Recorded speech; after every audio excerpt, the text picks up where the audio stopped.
Dusty, have you ever gone on a hunting trip? Well, yeah. You pack all your stuff. Let's say you're driving to New Hampshire. Let's say I'm driving to Ohio, and you're hunting for 4, 5, 6 days. What's the biggest challenge you usually have? You're going to stop multiple times to get gas, and I worry about odor the whole way. It's always in the back of your head. After talking to our friend Tim Gothier, we realized that there's a better solution that is portable. And that solution is called the ScentLock Enforcer. This nifty little device, about the size of an iPhone, it produces ozone. Ozone is this naturally occurring O3 molecule that actually naturally removes odors, kills bacteria, binds to all kinds of odor particles in the air, and basically makes you scent-free instead of like a scent cover-up. Does that make sense? Yeah, for sure. You can put this in your tote. It operates off of a USB and has an 8-hour battery life. It's the personal ozone generator. It is the personal ozone generator. If you want to check it out, go to ScentLockEnforcer.com. That's ScentLock Enforcer.com. Big Buck Registry's Deer Hunting Podcast, powered by ScentLock Enforcer, episode number 173. Tim Brent. Hockey gave me a lot, but nothing replicates hunting. Please support our sponsors as they make this show possible. Today's show is sponsored by ScentLock Enforcer, the Euro Hanger, and Morse's Sporting Goods.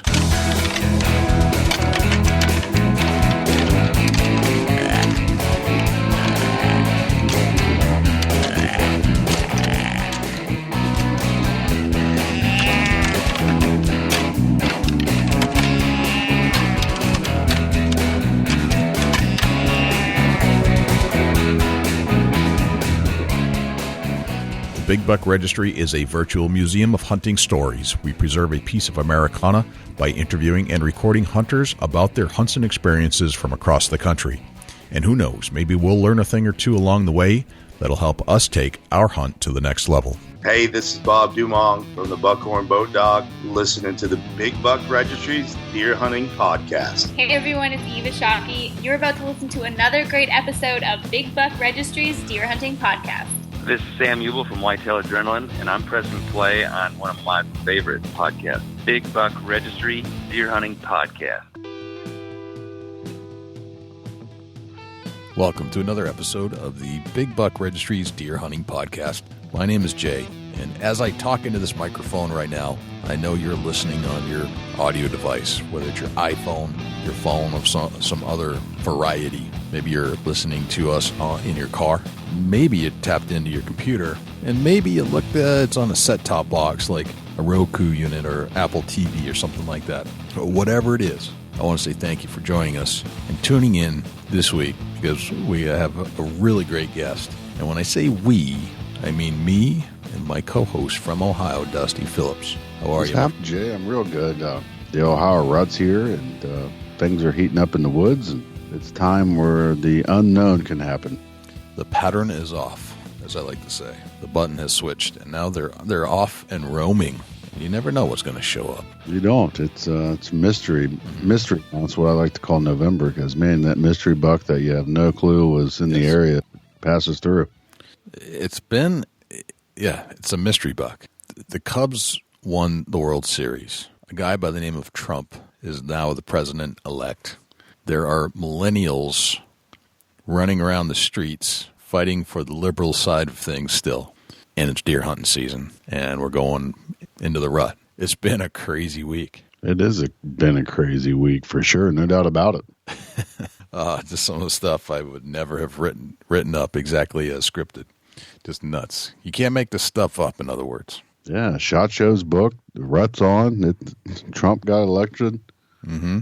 Holy cow. Got a lot done this week, and some very unusual things that seemed unlikely at the start have now come together. So yeah, SHOT Show, me, you, Jim Keller, we're all registered and ready to go.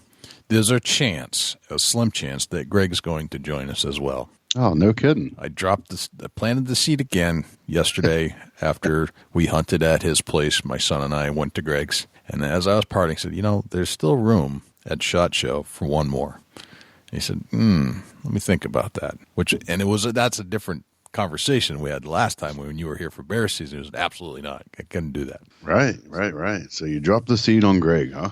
Yeah. It's always nice to take our business rep with us. It is. It's good. Good to have our business manager along with us, and we were discussing this over our glass of bourbon that we sipped after the hunt. Very nice. Yeah, it was quite good. So this week's guest, Dusty, is Tim Brent, and I'm sure you've heard of Tim Brent, but in a different breath. Tim has been known for his NHL career, and he's played quite a few years in the NHL, grew up in Cambridge, Ontario, and ended up moving to Carolina when he was playing for the Carolina Hurricanes. Well, it turns out Tim is also a deer hunter. He learned to deer hunt in Maine. A couple of his NHL captains turned him on to that, actually. And it turned out that he married Eva Shockey, and now he's part of the Shockey family. So he and Eva live in North Carolina, where they, from what I understand, hunt almost every day. They're expecting, and we get to hear the story about how Tim went through his NHL career, learned how to deer hunt, what he's into now, and how he met Eva Shockey. We hear the whole story of how they actually met, and then get to hear a little bit what he's got going on in the future. Now, one of the things that I wanted to read before we turn to the news segment with Jim Keller is, on the last show, Dusty, we had talked about tree stand safety a lot. And right. We had our friend Bob Dumong on, who had fallen from a tree stand, and we wanted to know what it was like. We had a lot of requests from listeners who wanted to know what it was like to fall out of a tree stand. So we found him. It just happens that my good friend Bob fell out of a tree stand a few years ago, and he shared that experience with us. And we decided collectively that we have a lot of these spare tree stand harnesses in our garages or in our hunting rooms that come with tree stands. I had 3 in my garage, and we threw it out there to some people who may not have one, who need one. And we offered to send them whatever we have. And actually, I had somebody take me up on it, which I thought was pretty cool. A guy by the name of Jimmy Marawa. He says, "Hey, Jay, I heard of the Tree Stand Safety Podcast today, number 172. I've been using a used climber, and I never did get a safety harness. I tied a rope to the bottom of the platform for obvious reasons. I have to hunt public land, and I could really take you up on that safety harness if you'd be willing to get me one. Some of the trees I climb seem like suicide trees. I'd appreciate it a lot. I got up to hunt this morning and was the very first to view and commit on YouTube as Jimmy One Life.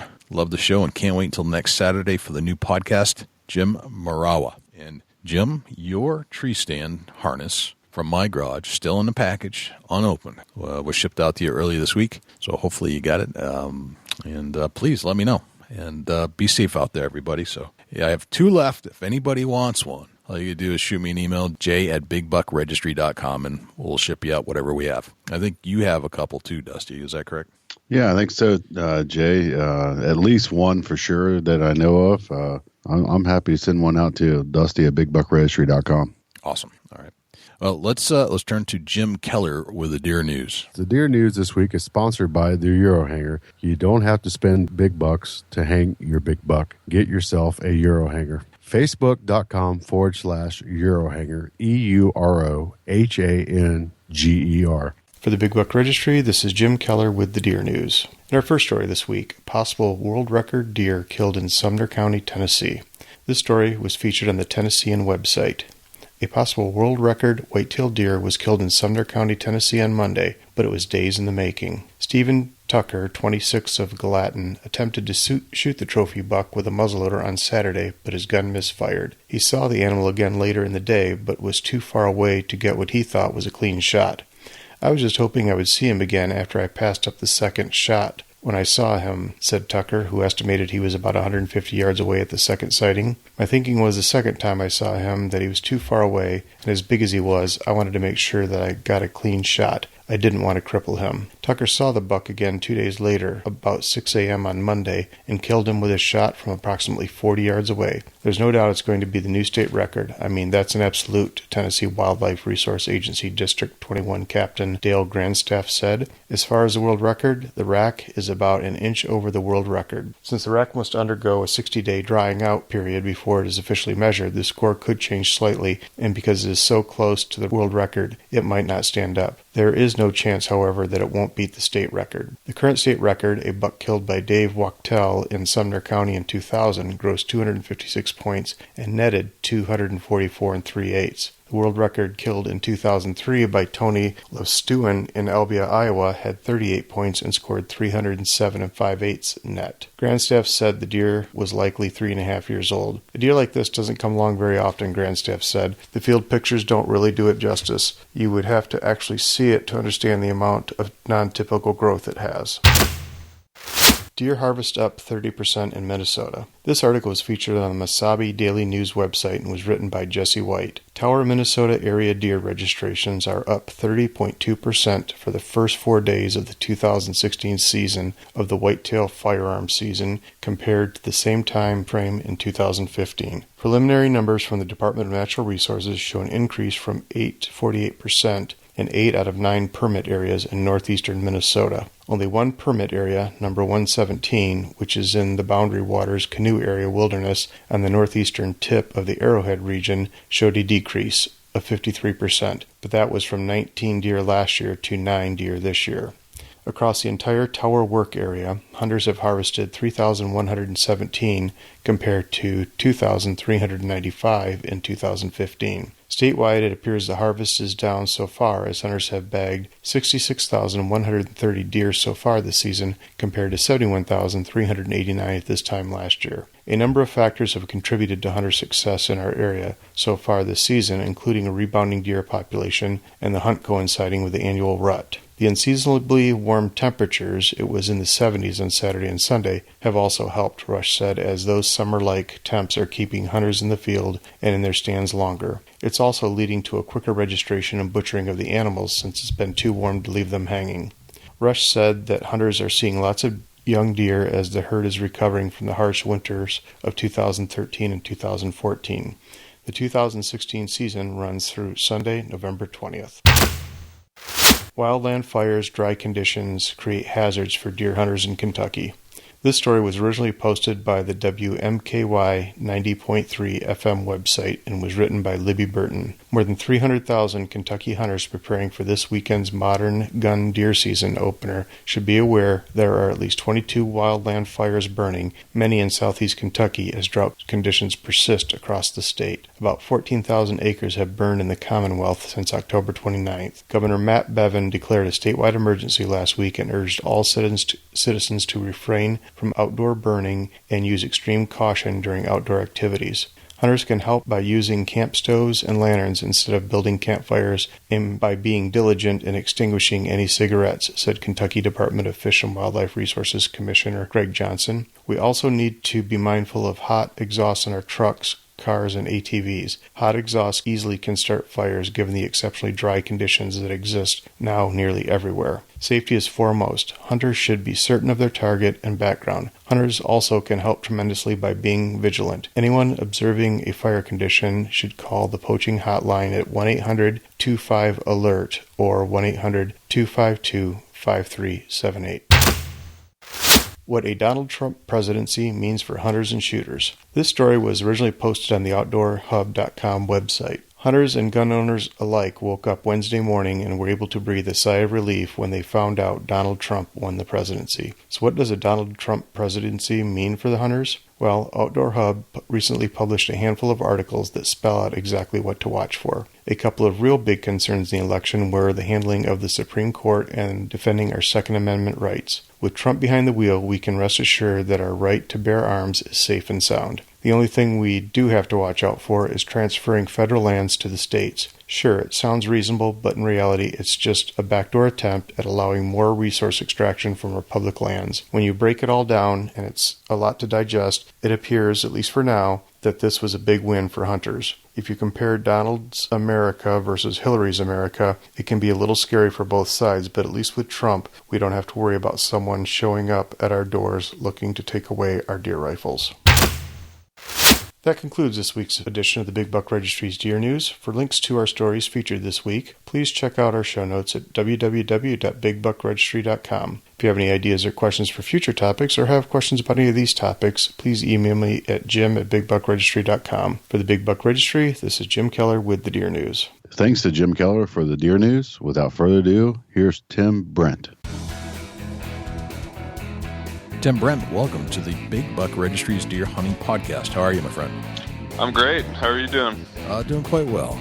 Quite well. It's the leaves are changing, and it's autumn in New Hampshire, and the weather is cold and crisp, and it gets me excited to get back out in the woods. Yeah, I hear you. I'm down in North Carolina now, and it's certainly a different deer hunting climate down here. I've been sweating quite a bit in tree stands, which is something I'm certainly not used to. But I bet.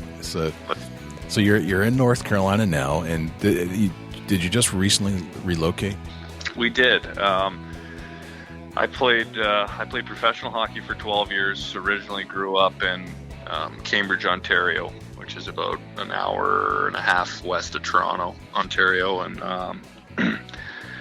certainly a colder climate there. But I actually played for the Carolina Hurricanes here in Raleigh for 2 years and fell in love with the area.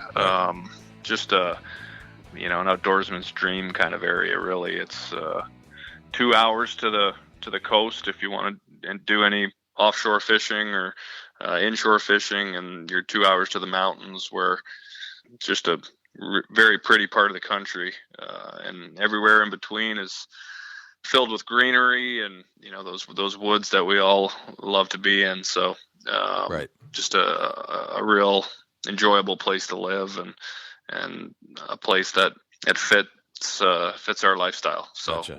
We're excited to be back here. Very nice. Have you been an outdoor person or outdoorsman your whole life? I have. My dad doesn't really hunt. He just never really got into it, but I've been fishing since I could literally walk, and that's been a huge part of my life. Something that I'm still very obsessed with, and I'm sure you'll agree that most hunters fish. But yes, I got into hunting a little later in my life. I was about 19, turning 20, and I moved away to play my first professional year of hockey, and I had a couple guys from Sault Ste. Marie, Ontario, some older guys in our locker room, our veteran.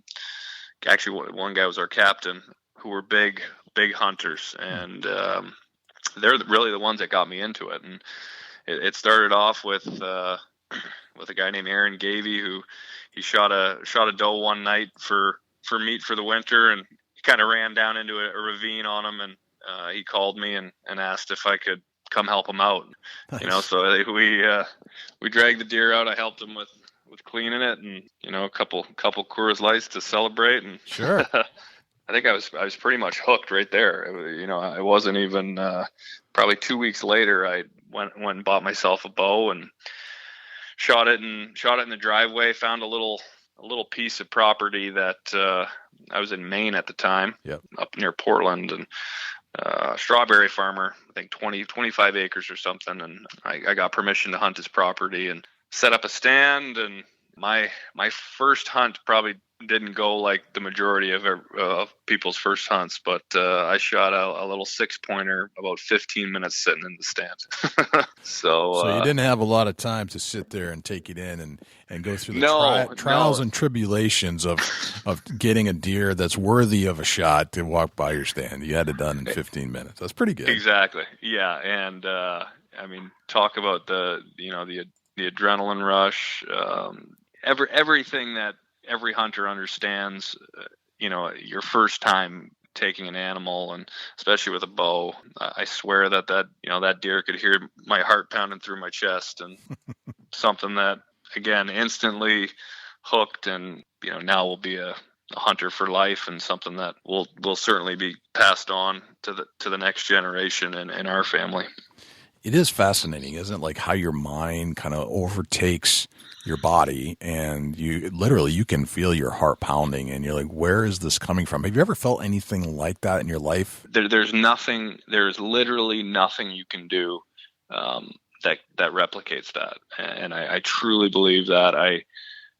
Your senses, everything about your body that you may not be in tune with, it all comes together at that point. And like you said, it's almost an out of body experience, because you're doing something that you feel things that you just don't normally feel. And I've got to play in some, fortunately I got to play in some pretty big hockey games and be a part of some championship teams, and just nothing quite compares to it. It's hard to explain to anybody that doesn't hunt what the feeling is like, and I'm sure you have the same trouble at putting into words exactly what you go through when you're doing that. So I still to this day love the rush, right? Love the adrenaline, and now it's very cool to be able to control it to a certain extent. And again, the more you hunt, and the more you put yourself in that position, and you feel all those same feelings, and you can somewhat control those kind of different feelings. So if you didn't feel that emotion, do you think you'd still do it? I think I would. I think there's still a lot to be said for, just so many different aspects of hunting. Obviously the meat. Eva and I both really believe in eating healthy, and as a hockey player, that was my my career, my job was to make sure my body was in the best condition it could be to perform at its highest. And I truly believe there's no better food than wild game. And so that would bring me back. The time of disconnect would bring me back, just because we watch TV, we have emails that come to our phone, text messages, kids are playing video games and on the internet. And being able to get back to the very basics and be out in an area where you don't see anybody else and it's completely quiet, that alone would bring me back. So as cool as the adrenaline rush is, and that feeling, right before you take an animal or right after, there are just so many other aspects to hunting that I think people can draw from. And that's truly, I think, what brings us back. When you're not successful, is you still, when you don't have a successful hunt where you take an animal, it's still an awesome experience. Very much. And so. So I definitely would hunt, regardless of that rush. I found over the years that when I was a younger man in my 20s, that I would hunt and the style of hunting I was doing was mostly ground hunting. And it was like I was putting in the physical effort, and I needed that. But I also needed that adrenaline rush when I found the deer and took the shot. Like, that's what I was looking for. These days, it's completely reversed. These days, I get bombarded, sitting in front of the computer, getting the kids back and forth to soccer, people calling me, asking me to do different things. My peace and quiet is in the woods. And now I go there for a completely different reason than I used to. And I think it's just as life transforms, that's what you do. But it's always been a part of my life, and I can't imagine it ever not being part of my life, but for different reasons today. Yeah, I understand what you're saying, and I think I've evolved as a hunter in the way that I look at it as well. And just when I first started, I wanted to kill an animal every time I went out. Right. You know what I mean? Like right. That was, and I understand that's the ultimate goal. But now I'm just as happy to sit and watch. I watched 12 does and 3 young bucks walk by the other day. It was just as rewarding to be out there and like you said, just be in the quiet and watch those animals in their natural habitat, and not feel like I needed to kill something to be successful.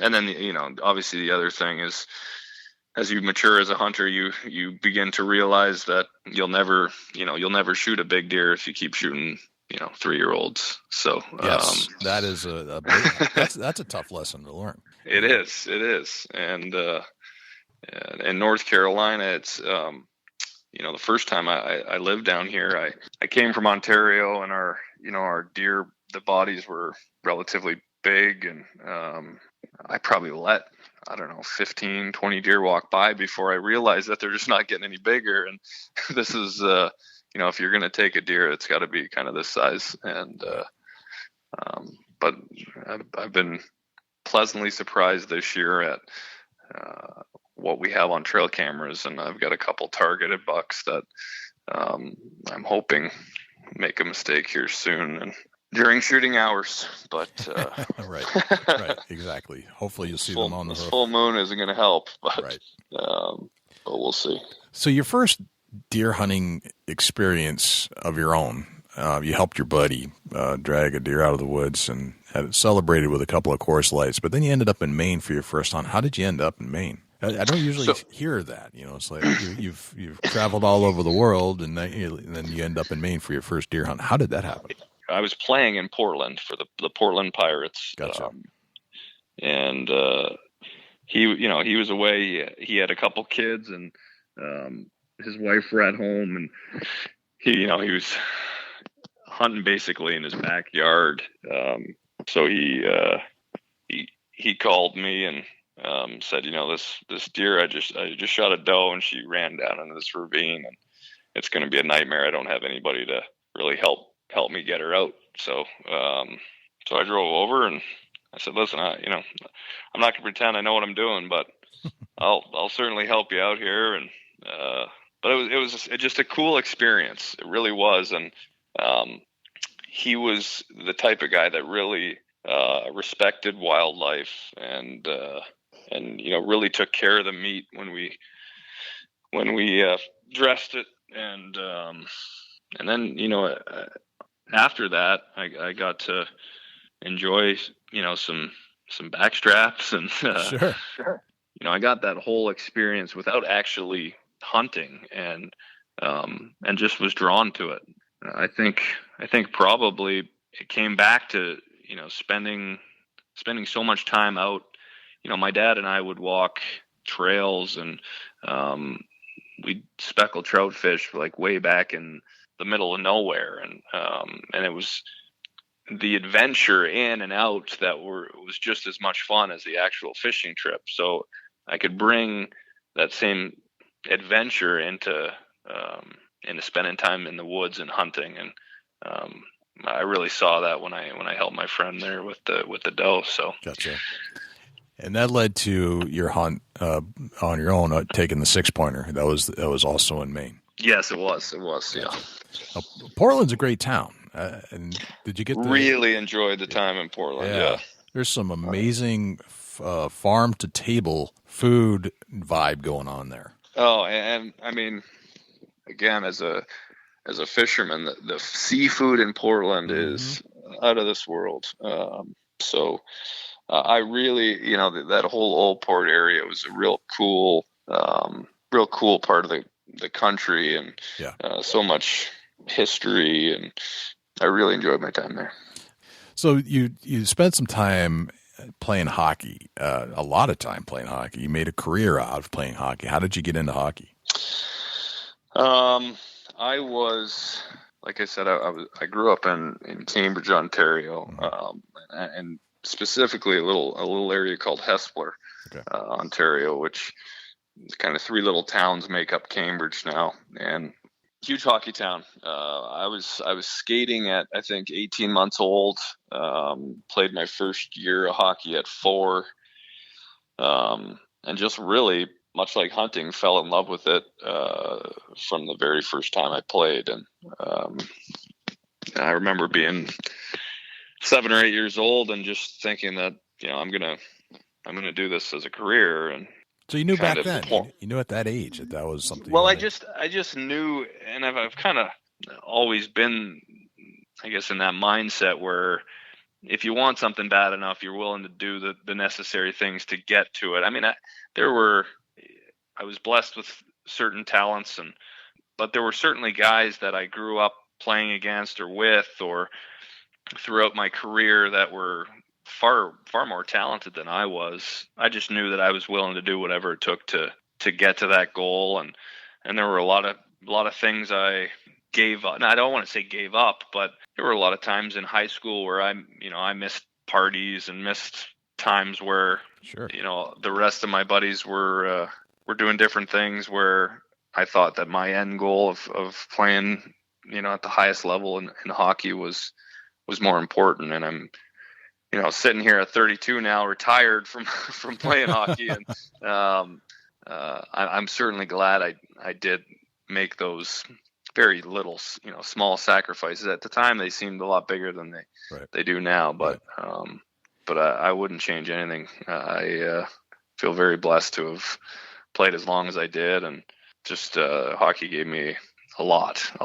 Right. So, do you feel? And this, I guess only professional athletes would potentially feel this way, unless you really struck it big doing something else. Do you feel weird that you're 32 and retired from your first career? Not. I know it probably sounds strange, but not really. Just because it's. I think I tried to prepare for this, and it was important.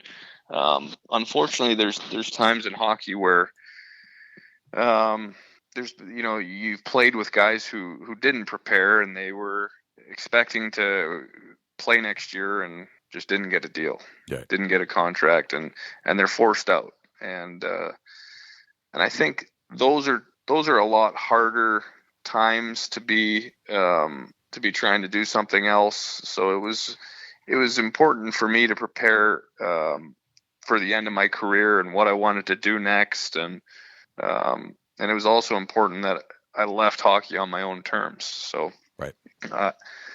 I kind of prepared that way. I understood that I'm getting to the point where I could have probably played a couple more years, but I got a great opportunity to come back and live in Raleigh and work in commercial real estate, which is something that I have had a very big interest in since I was about 20, mostly on the investor side, but something I really had a passion for, and got to come again back to Raleigh, work for a great company, and was excited about doing something new.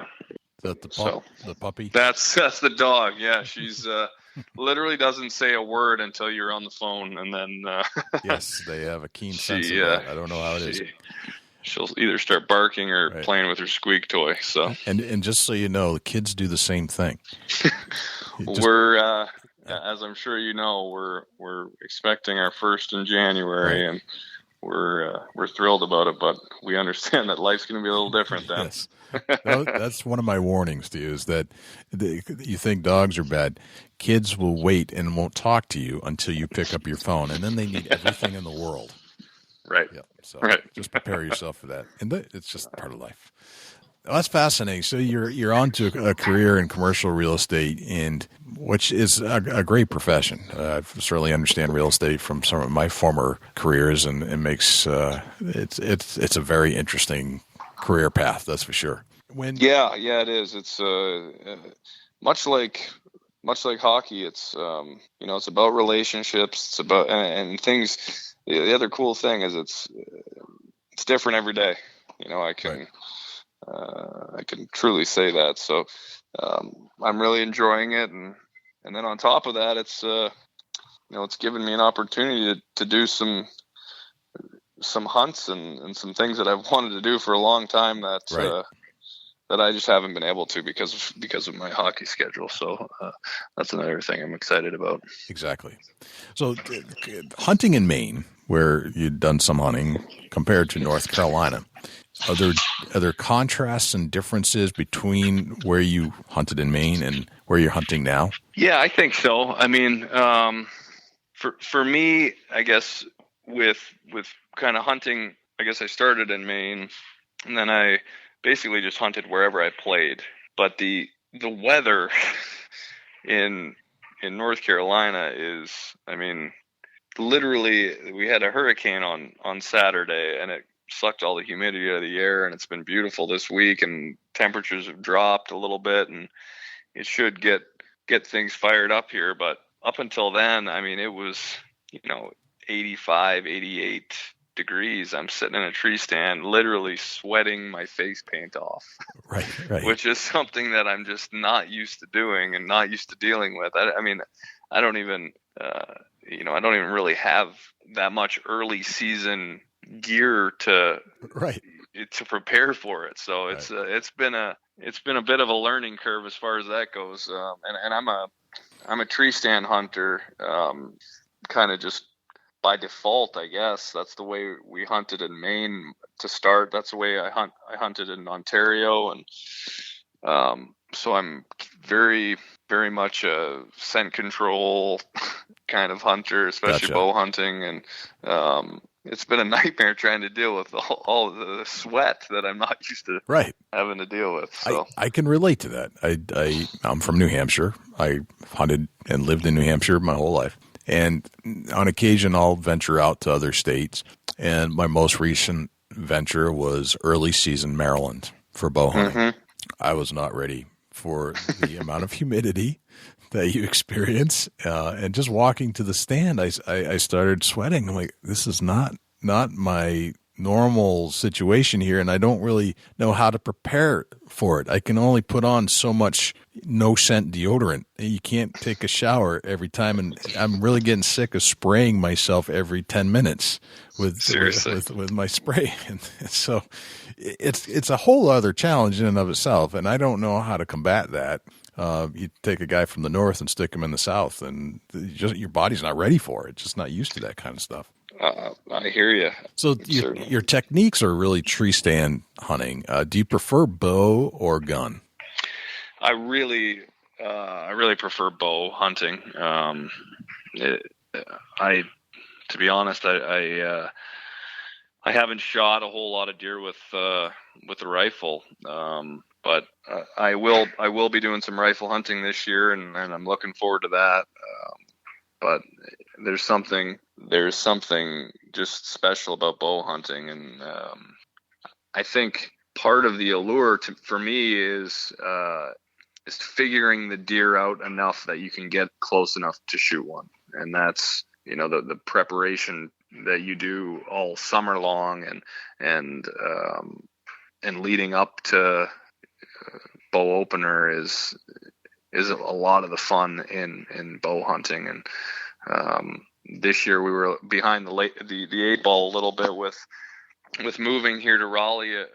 We got some hunting property from some friends that own the property, and we just didn't have enough time to truly set things up the way we'd want to. But we're starting to figure them out a little bit. I have a climbing stand that I can move around a little, and at least right now, with the acorns have fallen off the trees and all the deer are where the acorns are at, so I can kind of move around a little bit, and that'll allow me to at least figure out the property for next year. Gotcha. So. Very cool. So as far as we like to kind of hear what kind of gear you bring into the woods with you. It sounds like you're primarily a bow hunter. What types of things do you prepare for? What types of tools and things go into your backpack, for example, that help you prepare for a hunt? So if you could just kind of even mentally envision your backpack and what do you bring in to the woods with you? Well, I guess it would depend on what I was or where I was hunting. If I have some lock-on stands that I probably wouldn't bring as much in. I basically take my scent bag out of the back of my truck, pull all my clothes out, spray everything down, change in the field, and walk in as quiet as possible. Okay. With my bow, my quiver, my release, and I'm ready to go. Now, if I'm hunting a climber, there's a little more, I guess, to bring in. I always have my binos with me. They're Leupold. They're a fantastic set of binoculars. Really, when you're hunting, especially new areas, I find myself on them a lot, trying to figure these deer out. But So when I hunt a climber, you have to have a rope to pull your bow up. Right. I always bring a bow hook just so I can screw something into a tree and have my bow handy, but not in my hands necessarily. And rangefinder to range different. You hunt in a new area, it's important that you can have kind of targets where you know if a deer comes by a certain area, you've got markers that you can the range is on, and then just bow and my quiver. And Gotcha. It's pretty standard, I guess. But what do you get into? I mean, we talked a little bit about scent control. What do you use for scent control in the area you're in now? Well, I mean, it's everything from washing my. I'll usually wash a set of towels in scent soap, and then so it kind of runs through the washing machine once, and then I'll put my hunting clothes in to wash with the scent soap after the towels. And I have the no scent dryer sheets that I put in with my hunting gear, and then the field spray that just stays in my truck all the time, and I really kind of douse everything down with that. And then same as in the shower, if obviously sometimes you can't do it, but if I'm hunting early or if I get a chance to get out in the morning, I'll shower in the no scent stuff, body wash, shampoo, deodorant, and I think it comes from certain parts where I grew up that you could bow hunt were very urban. You weren't too far from town, and there were small plots of acreage, and there wasn't a lot of opportunity to change stance based on wind and really hunt the wind. So you had to take every kind of preventative measure to just make sure you didn't get blown out by a doe or something while you're sitting up there. And so that's something. And I know certain people, some people don't believe in it, and I'm a believer. And that's and Under Armour has made now a kind of a scent control line that I really believe in and use. And so that's another part of the deal is using the proper clothing to hold that no scent spray and stuff. Right. Yeah, there's definitely some really good clothing on the market now that I think a huge advancement over what we probably had 20 years ago. Oh yeah, I can't even. Just from the way everything fits to how quiet everything is to obviously the patterns now are incredible. So right. It just goes, and it's just going to continue to get better. And I think you see that in everything in the sport. And the bows are faster, they're lighter, they're quieter. The guns are lighter, they're more accurate, less recoil. It's just right. The science behind all the things that we use, whether it be the clothing or the firearm or the weapon, always advancing. Exactly. The technology is advancing, and right down to, and some of the gimmicks are even good. Some of the spray you have, mouthwash now that's specific for deer hunting. Yeah, right. Right. It's kind of crazy, but there's a lot of it. Do you have a particular style of camouflage that you prefer to wear while you're bow hunting in North Carolina? I'm using Ridge Reaper Forest right now, and it's a new pattern from Under Armour, and I think it's a really diverse pattern, especially for early season. It's really breaks things up. It's so green here that the forest pattern really kind of blends in with that greenery, and that's what I've been using. Haven't been busted. Been certainly have had some opportunities to shoot some animals, but just haven't had the right one walk out yet. So it's been good, and like I said, it's so hot that the clothing that Under Armour has with the, I guess, light it is. Right. I can't imagine wearing anything else right now, or I'd be just roasting. So, right. Yeah. You have to wear basically you're wearing the base layer. That's seriously the wicking material. That's it. That's all you can really tolerate. That's what I found when I was down there. I was wearing shorts. Shorts and some really light synthetic pullovers, and that's all I could deal with it. Other than that, it would have been like running a marathon. There was that much sweat coming off of me at the time. I hear you. Yep. I hear you. And those guys, those guys are Under Armour's based in Maryland, so they get hunt it, the same area that you were down and sweating bullets at. So I think they get that. And, makes sense that they're there, and that's kind of they develop wicking material. They can walk outside and test it instantly. Exactly. Yep. So. Very interesting. So tell me, what about boots? Do you get into a particular kind of boot? Do you care about rubber, or it doesn't matter?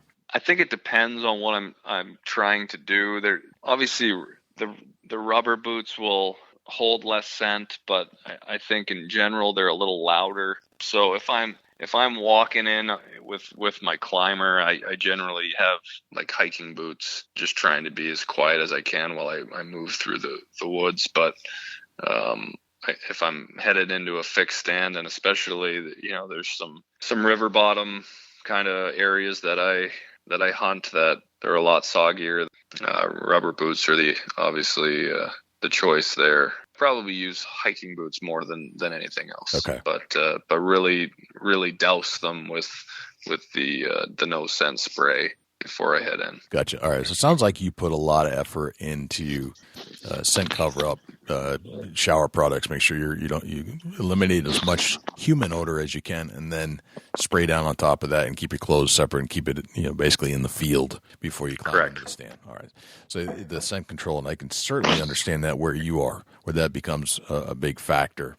And I would assume, and we can get into some of this in a little bit, but I would assume wind is a factor, and you try to decide which stand hunt based off of the wind conditions. Yeah, absolutely. And wind is always a factor. I think the technology that we have now with trail cameras and being able to to see where deer are bedding and eating and moving, and when they're doing that it's more important to be able to hunt the stand the deer are currently walking by than to hunt a stand based on wind and hope they're coming by. I think taking care of that scent allows you to kind of the prime stands regardless of wind, right. Especially bow hunting. I think rifle hunting obviously is a little to reach out and touch a deer at 300 yards. I don't think you really need to worry about your scent a whole lot. That's a good point. That's a good point. But if you're 20 yards, 30 yards from a deer, the last thing you want to do is or even if you're hunting the right wind and the wind changes or the wind swirls, which happens to everybody. I mean, really taking care of that scent, I think, goes a long way. Right. I completely agree. So let's turn a little bit to your personal life. We interviewed Eva and Jim on the same show a while back, and I believe we got talking about you a little bit, and I believe you came and shut the door so you didn't have to listen in at one point. How did you meet Eva? So it's a pretty cool story.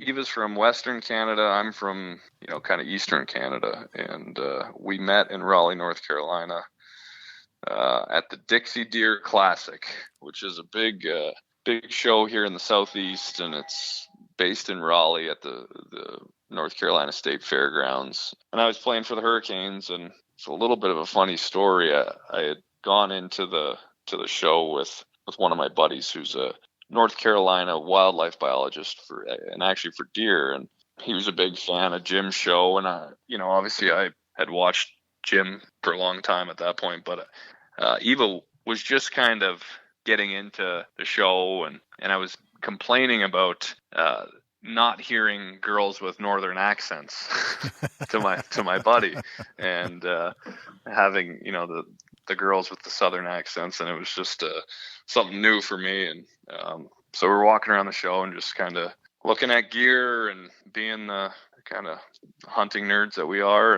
And he said, "Yeah, I think that's Eva Shockey. I think she's Canadian." And I said, "Really?"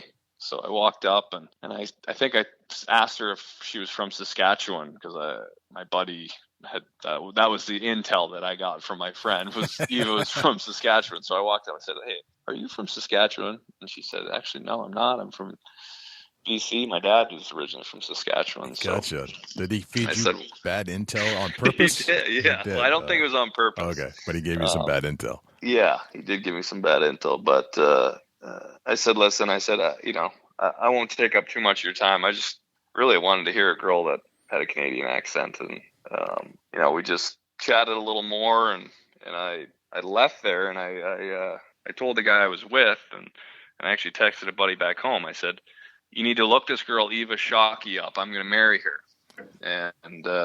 And then we, Eva and I kept in touch for about a year. She was traveling a ton at the time, and she would send me pictures of hunts and where she was and what she was doing and killing, and I would do the same. And then she was coming back through the southeast to do another show, and she stopped by, and we got to go out on our first date and spend some time together, and that's how it all started. Well, that's interesting because she actually tells us a very similar story, as it turns out, and that you said that you would marry her, and you did. That's the truth. That is the truth. And, that's pretty good. Probably goes back to like I said, when I was 7 or 8 years old, I knew I wanted to be a professional hocky player, and I just put my mind to it. Well, it was the same. I decided, I'm going to marry this girl. So that's funny. Now, what Jim says is that, or actually I think Eva said it, is that there are only certain men in the entire world that were as tough as her dad, and that you were one of the few that fit the bill, that being a hockey player, you were as tough as her dad. And that was really the only kind of man that she could marry. Well, those are some big shoes to fill. Yeah. Jim's, he's going to be, I think, 59 this year. And he just left Kazakhstan to go to Russia. Right. And,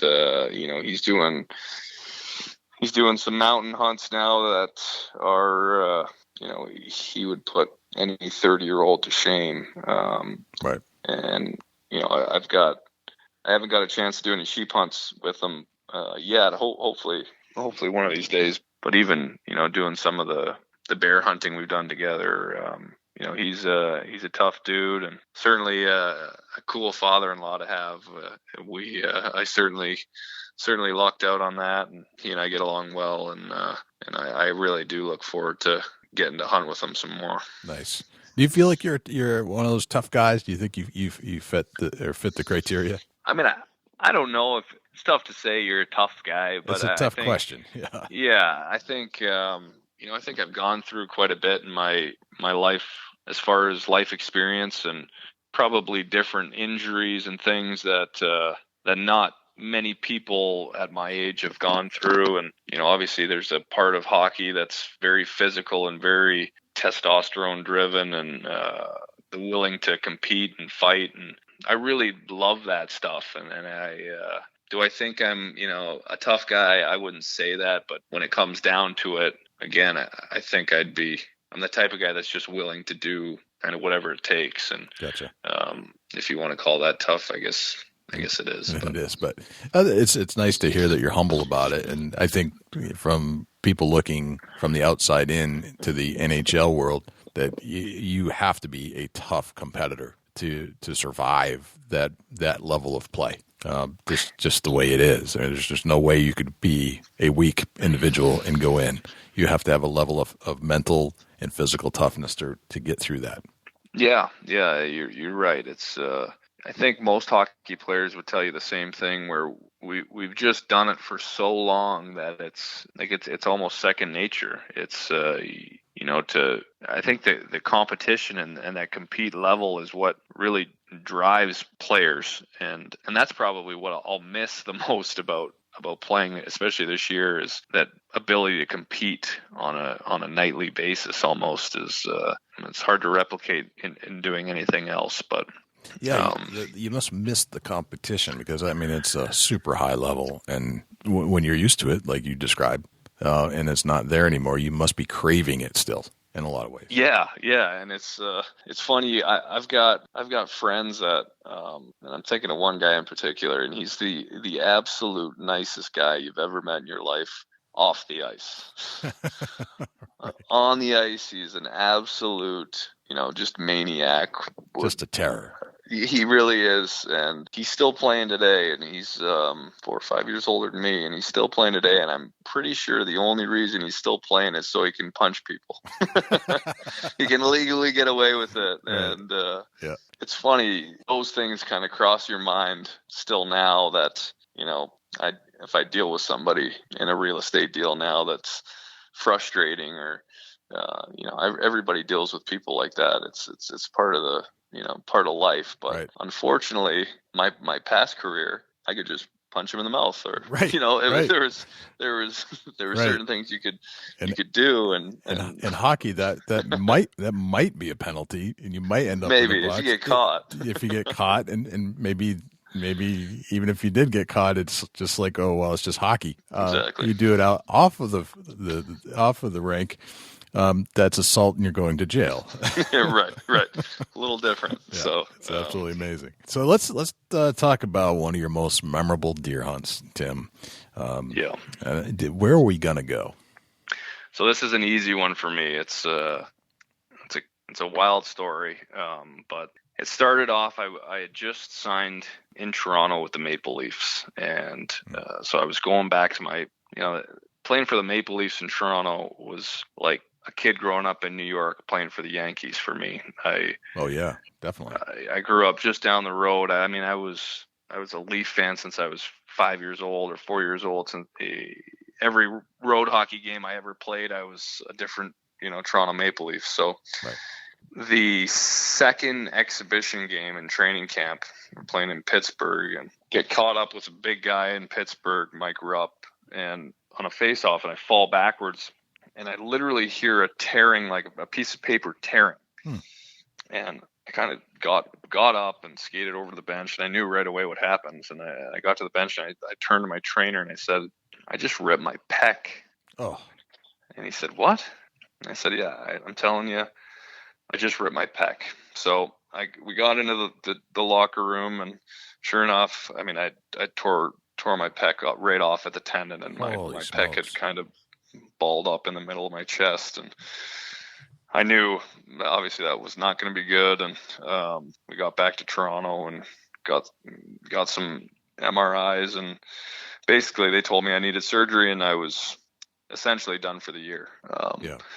So my season hadn't even started, and it was over. And I got to the surgeon's office, and I was down at the Cleveland Clinic in Ohio, and the doctor was from Canada, and we got talking, and the first thing he asked me, he said, we get this a lot with football players and weightlifters, and he said we really don't get it much with hockey players at all, and the reason is it's sometimes it has to do with steroid use. And he said, so I got to ask you if you've been taking anything.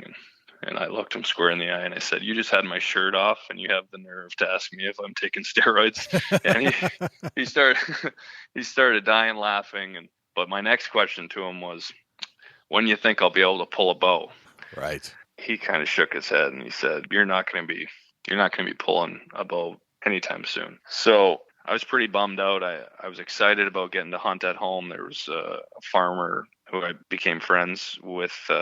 His son and my sister went to school together, and he was a hockey player. And anytime I had extra sticks or could help him out with gear, I would. And it turned out to help me in the hunting aspect. There wasn't a lot of land around to hunt, and the land that was available was taken up. So this farmer allowed me to hunt his property, and I had actually prepared all summer. So I had stands set. I was ready to go, and then I go and tear my pec. So I was bummed out, but a good friend from Pennsylvania, who I'd become friends with when I played down there, he owned a little bow shop in DuPont, Pennsylvania, called the Bow Clinic, and he said, I'll take care of you. And he sent me a crossbow.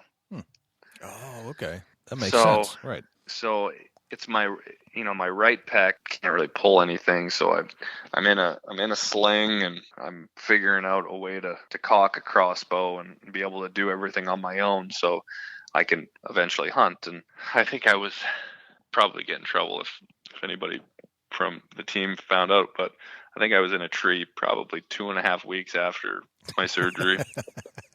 And I had rigged a crossbow with a little monopod, and I would pull it up one-handed, and I'd kind of tied the cocking aid off so I could pull the cocking aid with one hand to cock it. So I was set, and I was hunting this little swamp early morning, and I would hear barring quite a bit, and I never got a glimpse of them in the daylight. And I had some trail camera pictures of some pretty good deer. And so for me, this second week in November has always been a good week. And in particular, November 13th, for whatever reason, is just a deer killing day for me. So it turned out to be about the 10th of November, and I found a rub line that was pretty new. I set up on it, and I moved a stand. And I thought I'd move a stand. I'd give it a couple days and hopefully sneak in and hunt it. And I don't know what I was doing that day, but it was almost too late to go into the stand, and I was really debating on whether I should even go in or not. And I did, and I sat there, and I was sitting there, and not really much was going on. It was pretty quiet.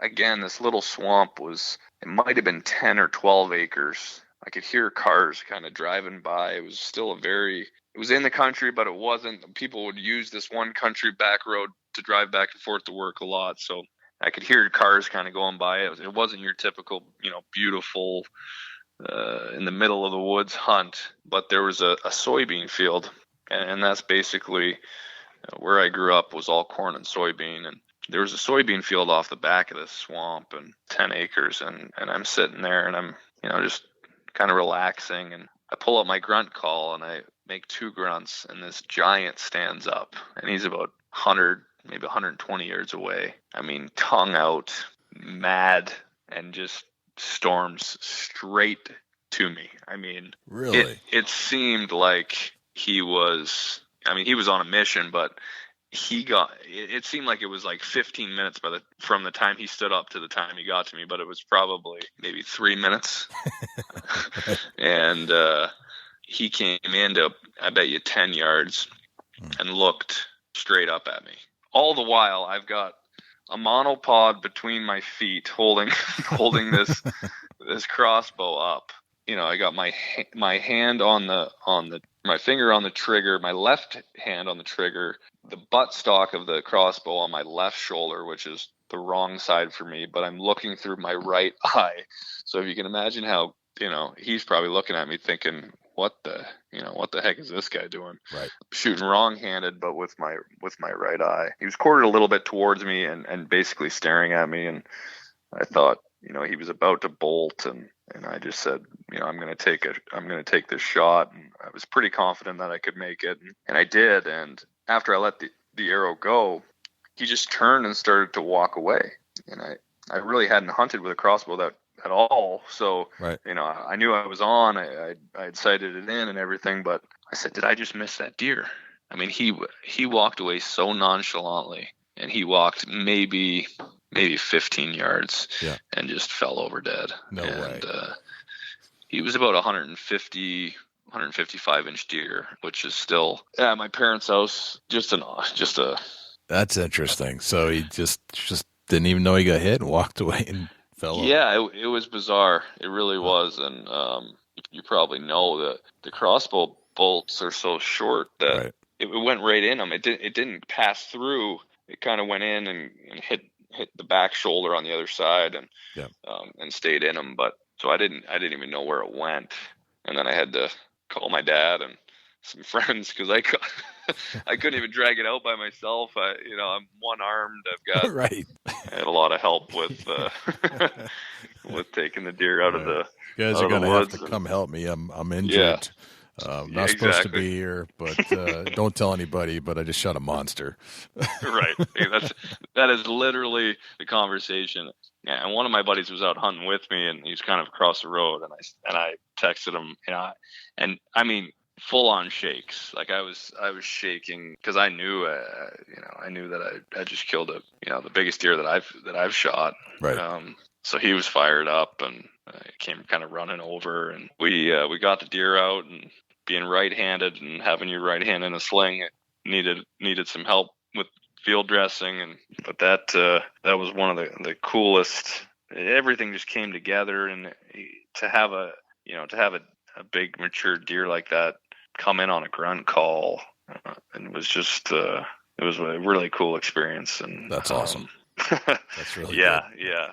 That's kind of made up for my crummy year as far as injuries go. So that was certainly a highlight that year. Right. That's a great highlight. Very, very nice. Well, that's a great story, Tim. Thanks for sharing that with us. Yeah, my pleasure. Let's turn to the 10 rapid fire questions. And all right. I didn't prep you for these. I like to keep it that way. Just a little, like to get you thinking off the cuff. All right. So are you ready? I'm ready. All right. What's your number one hunting tip of all time? Use scent control. Okay. We all have these little things, a device or a good luck charm or whatever it might be, and it drives us crazy if we don't have it with us in our pack. So if we leave it at the house, we just think about it all day. What's that one thing for you? The little wind checker bottle. Okay. What's your biggest pet peeve in life? Oh, man. I got a lot of these. Oh, okay.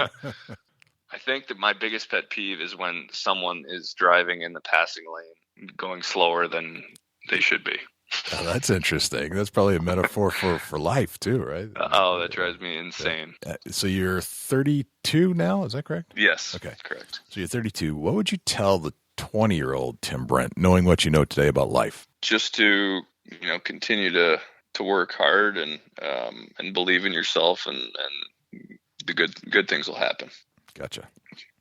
All right, you're at a hunting convention somewhere in the world, and a stranger comes up to you in the lobby, and you strike up a conversation, and they ask you what you do for a living. What do you tell them?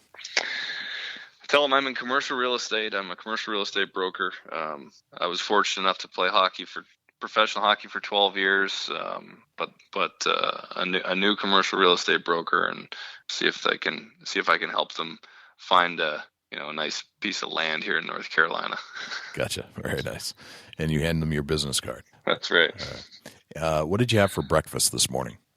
I had a bulletproof coffee and 2 hard-boiled eggs. No kidding. I'm into bulletproof coffee too. That's really cool. So good. Yeah, it's fantastic stuff. My wife thought I was weird when I first introduced it, but she's like, man, this is kind of good. All right, you get your own billboard. It's a blank canvas. You can put anything you want on it. What would it say? I mean, it's kind of cliche, but treat people the way you want to be treated. Right. That's an oldie but goodie for sure. Yeah. Yep. If I say the word successful to you, who's the first person that pops into your head and why? My wife, Eva, and I'm just super proud of what she's done for the hunting community, and in particular women in the outdoors, and how great of a role model she is for especially young women. And there's unfortunately a lot of not so great role models that get a lot of airtime now, and with a daughter on the way myself, I kind of cringe at what these young women have to look at. So I know the person that Eva is and what she's done and what she does every day, and I hope that there's more women like her that my daughter will be able to look up for, right, or look up to. That's a very, very good response. Okay. What's a typical day in the life of Tim Brent look like? A typical day, I'm up at about 5:30. I get my workout in at 6. I'm done at 7. I come home, shower, bulletproof coffee, 2 hard-boiled eggs, get ready for work, head into the office, and usually in the mornings it's mostly emails and getting back to people. And then as the day goes on, a lot of the time it's in your truck and you're driving around looking at real estate. And recently it's been knocking on people's doors and asking if they have any interest in selling property. And this past week, sitting on a front porch with an older gentleman, drinking sweet tea and talking about opportunities. And then a lot of the time, Eva and I will meet after work at our hunting property, and we'll hunt together and then come home and cook dinner and do it all over again. Nice. That's fantastic, man. All right. So it sounds like you incorporate deer hunting into your daily life during deer season in a lot of ways. And so my final question is, what's a typical deer hunting day in the life look like? But it sounds like it's part of your regular day. Yeah, I really do try and get in the woods as much as I can during this time of the year. And again, I just really think it's so important to be able to disconnect from just everything, the emails and the phone ringing off the hook. And those are all things that all of us have to deal with. And it's, right. I enjoy working, and I enjoy that part of my day, but I also enjoy being able to get away and enjoy God's video game and nature. So That's fantastic. No, I completely agree with that statement.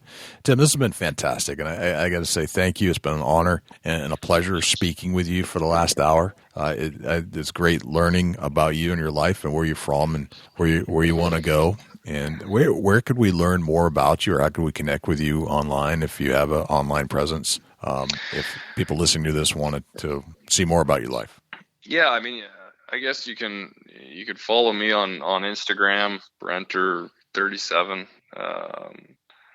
And to be honest, you can probably follow everything I'm doing. Eva usually rats me out on anything that I got my truck stuck the other night while we were hunting, and I think before I got home, I had about 10 messages from buddies saying, "Oh, you got your truck stuck," giving me a hard time because Eva posted it on Instagram already. So Gotcha. You can probably find, most things about me through Eva, but you can also follow me on there. So It's good that she hasn't found the Facebook live feed as much as hasn't taken a liking to it, I guess. Right? Yeah, I've actually been waiting to see that. Right. I'm not even going to say that out loud because she's standing here. But Yeah, don't plant any right. seeds that That's could right. go badly for you. Awesome, Tim. This is great. Thank you so much for joining us on the Big Buck Deer Hunting Podcast, and hopefully we can have you back on and tell some more deer stories down the road. I hope I have some deer stories to tell you, so I appreciate it, Jay. Thanks for having me. That was pretty cool listening to Tim tell us his story of his NHL career and how he met up with Eva Shockey at a deer hunting expo. How's that for finding your future wife? Yeah, it's crazy, ain't it? And of course, his buddy gave him false information. I guess it worked. Yeah, it worked. It worked anyway. So, yeah, fascinating story. Good luck to Tim Brent in his new career as a commercial real estate agent. And Dusty, do we have a Chubby Tines tip of the week? Yeah, we do, Jay. And The Chubby Tines tip of the week is sponsored by Morse's Sporting Goods. Firearms, used firearms, bows, used bows, located at 85 Kentucky Falls Road in Hillsborough, New Hampshire. Give Jim a call at 603-464-3444, morsessportinggoods.com. Your dollars go further in New Hampshire. There's no sales tax. Morse's Sporting Goods. something that actually popped in my mind this evening as I was walking into a new unknown piece of property. And, I pulled in, parked my truck, and I literally made probably 25 steps in the woods. And next thing you know, I was blowing deer out. No kidding. And I said, oh man, this is good and bad. Real good that the deer are bedding there. Real bad for me wanting to hunt right in that spot. Right. So, it comes down to when I went in there and blew them deer out that quick, that I know that I need to capitalize on that spot, but be extremely careful getting in and out of there. And literally, I'm 50 yards in the woods. I set up a ground blind, and I'm going to hunt right adjacent to where I know they're bedding at. But I took a leaf blower with me, and I blew the leaves off the ground so that when I walk in and out of there, I'm quiet. I think there's enough cover between me and where they're bedding at to comfortably slide in there with the leaf blower, blowing the leaves out. I got a quiet trail to walk on. It's bare dirt. It's absolutely ironic that you say that. And here's why. I picked up a new leaf blower this year. I had one that was just a basic handheld unit, and I could never figure out why the leaves wouldn't pile up when I was actually blowing leaves around the way I see everybody else. Seemed like they'd zip through the yard, no problem. Well, I think it's because I didn't have the power that I needed. So I decided to go out and get one of those backpack blowers and blows leaves around like nobody's business. So I got to thinking, like, you know what? It's awful crunchy on the way to my tree stand right now. Real crunchy. I'm taking this leaf blower out tomorrow at noon, and I'm going to blow all the way through to my tree stand just so I can get in and out of there quietly because, man, no wonder the deer aren't coming in. They can hear me from a mile around. It's amazing. Yep. Absolutely great idea. Yeah, so take your leaf blower out there and blow your walking trail out and clean it up so that you're quiet leaving and coming and going. That's crazy that I did that, or will be doing that tomorrow, and I had the exact thought today. We are on the same page, my friend. Perfect. So, awesome show. Thank you to Tim Brent for joining us. on the Big Buck Podcast. Thank you to ScentLock Enforcer for sponsoring the show. Thank you to the Euro Hanger for sponsoring the show as well. And thank you to Morse's Sporting Goods, which I was at Morse's Sporting Goods this week buying a few extra items. So thank you to Morse's Sporting Goods for sponsoring the Chubby Tines Tip of the Week. Dusty, been a fantastic show. Love listening to Tim Brent. And unfortunately, it's time for us to go. But we'll be back next week. Yeah, it is unfortunate, and from our hearts, thank you for tuning in with us every week after week. Before we cut out, how can we reach out to you, Dusty, when we're not here in the studios? Shoot me an email, dusty@bigbuckregistry.com. You can look me up on Facebook, Chubby Tines Outdoors, and get a little bit of my personal life at Chasing Antler on Instagram. Jay, where can the people reach out to you when you're not on the mic? You can shoot me an email, jay@bigbuckregistry.com. And if you'd like to check out our Facebook contingent, the almost 250,000 diehard deer hunting fans, go to bigbuckregistry.com/Facebook. If you would like to post your buck to that same Facebook page, there is a process, and we don't post them all. We do have some criteria. Mostly it should be a buck, a fairly good buck. We will post smaller bucks if they're your first buck, but we require that you send in a picture of you and the buck, not just a picture of the buck, not just a picture of you, but you and the buck together in the same photo. And we require that you give us the state of kill, the year of kill, and the hunter's first name. So if you can get that done, you have a pretty darn good shot of getting your buck featured on the Big Buck Registry Facebook page. You can also find us on Twitter, Instagram, YouTube, and Google+, and it's always the same thing, bigbuckregistry.com/wherever you want to go. So bigbuckregistry.com Facebook, bigbuckregistry.com/Twitter, bigbuckregistry.com/Instagram, and so on and so on. So whatever social media platform you play on, just go bigbuckregistry.com/whatever that is. If you would like to become a patron, we are looking for more pledges. We've had several in the last week, but we can always use more. And all you have to do to pledge your support to this show and help us make this show better is go to bigbuckregistry.com/pledge. And our patron account is there, and you can sign up for whatever you want to do, whether it's $1, $5, $10 per month. And it's not forever. You can cut it off whenever you feel like you've maxed out, but we can always use your support. There's always more equipment to buy. There's always more places to go to get more interesting content, which means sometimes we have to travel. So whatever you can do, whatever you can pony up, if you enjoy the show, please, please, please, bigbuckregistry.com/pledge. Other than that, you might want to check us out on YouTube if you're a YouTuber, where our entire catalog is being rebroadcast over there. We're almost done, but rest assured, every single week now, our newest show will always be on YouTube, but you can find us on Stitcher, YouTube. You can find us on iTunes, iHeartRadio, Blueberry, and any other place that most podcasts are found. That's where you'll find us. Dusty, I think that's a wrap. It's everywhere where we are at. That's a whole lot of big buck, Jay. A whole lot of big buck. I'm Jay Scott. And I'm Dusty Phillips. And this is the Big Buck Registry Deer Hunting Podcast. We'll see you next week. Can't wait.